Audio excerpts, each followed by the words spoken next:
Chicos, ¿cómo están? Buenas tardes. Les saluda el profesor Denis Riveros nuevamente con un nuevo tema que vendría a ser la parte del indigenismo peruano, ¿no?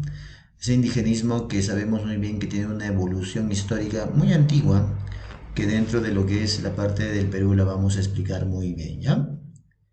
Vamos a empezar entonces, primeramente viendo de dónde proviene ese término indigenismo, ¿no? Hay un académico estadounidense muy importante llamado Watts Churchill. Sí, este señor estudioso, investigador, que tuvo antecesores, perdón, personas antes a él que eran unos nativos oriundos propios de Norteamérica, pues llamados esos famosos indios, ¿no? Ese señor Churchill es el primero en que va a dar a conocer pues ese término llamado indigenismo. También encontramos a otro escritor que da esa palabra, ese término indigenismo en México, que se llama Guillermo Bonfil.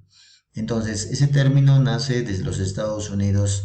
Recuerden que antiguamente en estos llamados condados hoy en día existían diferentes tipos de indios, ¿no? Muy diferentes a los que de Latinoamérica, porque estos indios de Estados Unidos en la antigüedad, pues como tú ves en la pantalla, eran pues esos llamados indios con sus plumas sobre la cabeza y sus lanzas y dedicados a la caza de los bisontes, búfalos en esa época, ¿no? Dentro de lo que es el territorio de los Estados Unidos. ¿Qué es el indigenismo? Entonces, en sí, como un concepto básico, podemos ver pues que es un pensamiento, es una corriente, un pensamiento donde lo que quieren dar a conocer es el valor que tienen los indígenas, los indios de todo el mundo, sobre todo lo que los indios que son del continente americano. Hay que sobrevalorar, hay que valorar y llevar a una parte de pensamiento histórico que los indios son primeros, ¿no es cierto? Son los primeros habitantes de muchos lugares o de muchas ciudades y hasta de países en lo que es el continente americano, ¿no? Un poco más abajo ya en el continente ya de Sudamérica, en América Latina, este indigenismo pues se volvió una forma de maltrato a los indios, ¿no? Porque hubo un momento en que los indios fueron maltratados, por ejemplo en el Perú, durante la época colonial española, y no solamente el Perú, porque hay muchos países que fueron conquistados por los europeos, y estos nativos indios, como en el caso del Perú, recibieron pues mucho maltrato y ellos tuvieron que independizarse gracias a esta famosa emancipación donde el valor del indio no era pues admirado, prácticamente era todo lo contrario porque fueron esclavizados, ¿no? Pero los indios fueron los primeros habitantes de diferentes lugares, ¿no? Son los nativos importantes. ¿Cómo es la evolución histórica para llegar al indigenismo? Recuerden muy bien, todo empieza desde que llegan los españoles, en el caso del Perú, lógicamente, ¿no? En el caso del Perú, cuando llegan los españoles en 1532, conquistan el Perú, y ahí se encontraban pues los grandes indios, los indígenas de la época, ¿no? Entonces, ¿qué aparece primeramente en esa época de la literatura de la conquista? Aparecen los cronistas que narran pues historias netamente históricas, como las que narra pues Guamán Poma de Ayala, ¿no? En su obra Nueva Crónica y Buen Gobierno, ¿no? Como las que narran también el Inca Garcilaso de la Vega, sí. Estos dos escritores narran la época de la literatura de la conquista, ¿no? Van a ir recopilando algunos aspectos dentro de la historia y cómo es que los indios fueron pues conquistados por los españoles. Luego vemos otro tipo de literatura que es la literatura de la emancipación, donde esos mismos indios que eran maltratados cuando llegaron los españoles ya van a querer que liberarse. A eso se llama literatura de la emancipación, ¿no? Uno de los mejores participantes de la literatura fue pues Mariano Melgar, que luchó justamente dentro de lo que es la parte del apoyo a los indios, ¿no? Por eso que Mariano Melgar es considerado un precursor del indigenismo, ¿no? Evolutivamente, más adelante ya aparece otra corriente que se llama el realismo, ¿no? En ese realismo lo que se ve pues ya es elevar el nivel del indio, ¿no? Que ya se había liberado de los españoles, ya eran personas ya dentro de una sociedad, como nos relata pues Manuel González Prada en un artículo que él escribió que se llama Nuestros Indios, ¿no? donde en esta época también dentro del realismo se encuentra Clorinda Mato de Turner, que relata cómo vivió el indio en el Cusco en su obra que se llama Ave sin nido, ¿no? Clorinda Mato de Turner también sería una precursora del indigenismo, ¿no? Entonces, así es la evolución del indigenismo, ¿no? Ya después del realismo viene un modernismo donde también narra la parte de lo que vendría a ser el indio, pero sobre todo la parte de los conquistadores también, cuando José Santo Chocano, que es un modernista, habla de los indios, pero sobre todo nos habla de los españoles en su obra que se llama Los caballos de los conquistadores, ¿no? Pasa el modernismo y cuando ya vamos terminando esa parte del modernismo viene el posmodernismo, ¿no? Donde aparece pues ya Abraham Valdelomar, que ya nos narra la parte de la provincia, ¿no? De la provincia de Ica, ya sentándonos más en una literatura provinciana, ¿no? Pero la literatura propiamente indigenista aparece en el año de 1920, ¿no? Ya es una literatura del siglo XX y en 1920, chicos, aparece una obra que se llama pues Cuentos Andinos. Cuentos Andinos aparece en 1920 y con Cuentos Andinos se inicia el indigenismo peruano. Después de toda la evolución que hemos visto, Enrique López Albújar, el escritor de los Cuentos Andinos, nos publica esta obra y esta obra es el punto de partida del indigenismo peruano. Me refiero a su obra Cuentos Andinos. Luego ya de 1920 aparecen ya unos nuevos indigenistas a las cuales les vamos a llamar neoindigenistas por los años de 1960 1970, donde tenemos a un importante neoindigenista como es Manuel Escorza. Entonces, esta es una evolución del indigenismo que aparece en 1920 en el Perú.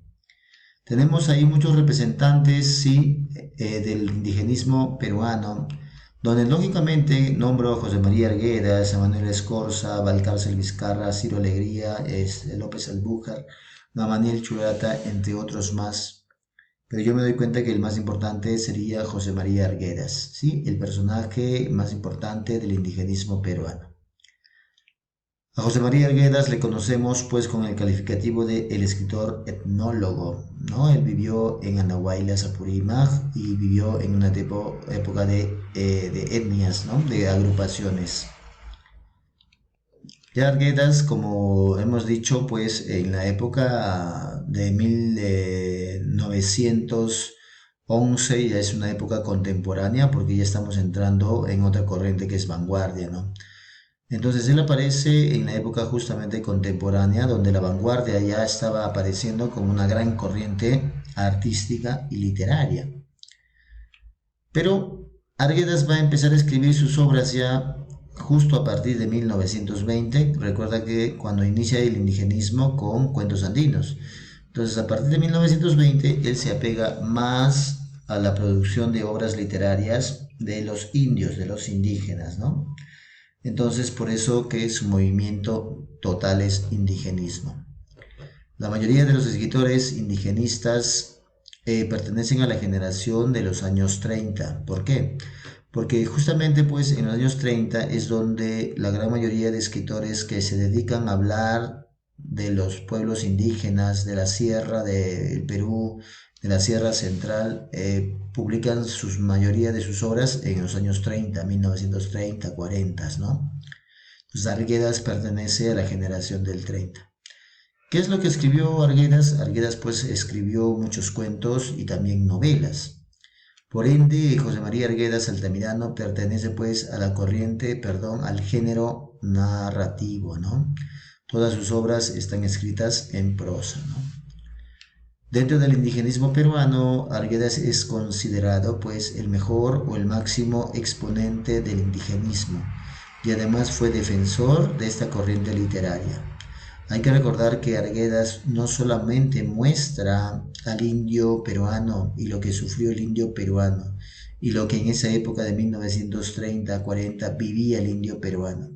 Profe, ya no era marginado, obviamente que ya no era marginado, pero todavía tenía algún tipo de rezagos, deficiencias, las personas que vivían en la sierra peruana.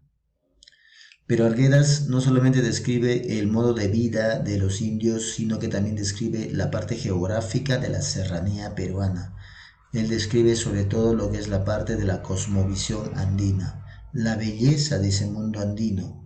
Entonces hay otros indigenistas como Albújar que describe sobre todo lo que es el indio y la raza india, ¿no? En cambio Arguedas lo que nos muestra es más el mundo andino, no solamente del indio, sino también la parte geográfica, ¿no? Y él describe de muy bella y muy hermosa, ¿no? Arguedas mayormente en sus obras nos describe su vida, ¿no? Su vida. Tuvo premios, sí, premios importantes como en 1959 el premio Ricardo Palma por Los ríos profundos. El mismo premio Ricardo Palma también lo recibe por El Sexto. Fue profesor y también recibe el premio Palmas Magisteriales. Y también recibió el premio Inca Garcilaso de la Vega porque él fue un hombre que apoyó a la cultura peruana. Hablar de indigenismo es cultura, ¿no? Tuvo un discurso muy importante que se llama No, yo no soy un aculturado. ¿Ya? Vamos con la biografía del escritor que nace en Andahuaylas, sin Apurímac. Lamentablemente queda huérfano, su madre muere y su padre, que era un abogado que lo dejaba constantemente, se casa nuevamente su padre con una mujer que lo maltrataba. Ese fue el motivo que José María Arguedas tuvo que escapar de los maltratos de su madrastra y se tuvo que ir pues a una hacienda de un tío que se llama pues la hacienda Biseca, donde escribiría ahí Huarmacuyay. Gracias a su padre que se divorcia de esta mujer, le hace terminar la secundaria y Arguedas ingresa a San Marcos, donde estudia letras. La primera obra que publica en 1935 es Agua. Él fue un líder político de San Marcos y por protestar en Lima lo meten a la prisión llamada El Sexto, que de ahí saldría su obra importante, ¿no? La primera novela del escritor fue la novela que escribe, la primera novela, Yaguar Fiesta, ¿sí? Muchos intentos de suicidio del escritor, ¿sí? Tenía algunos problemas psicológicos debido a la muerte de su madre y a los maltratos que recibió de niño, pero va a seguir una carrera nueva en San Marcos, que es la Facultad de Antropología. Luego se vuelve catedrático de San Marcos y también de la Universidad Agraria La Molina. Ya las últimas obras es cuentos llamado Diamantes y Pedernales. Y en la última parte de su vida, cuando ya fue catedrático, chicos, pues en la Universidad Agraria La Molina es donde finalmente se quita la vida luego de muchos intentos de suicidio. Arguedas muere en 1969 cuando se suicida con una pistola, se mete un tiro y lamentablemente muere. Muy bien, el día de hoy solamente vemos la biografía del escritor. En la siguiente ya veremos pues las obras y todo lo demás. Muy bien, conmigo hasta luego. Hasta un siguiente video, jóvenes, cuídense mucho.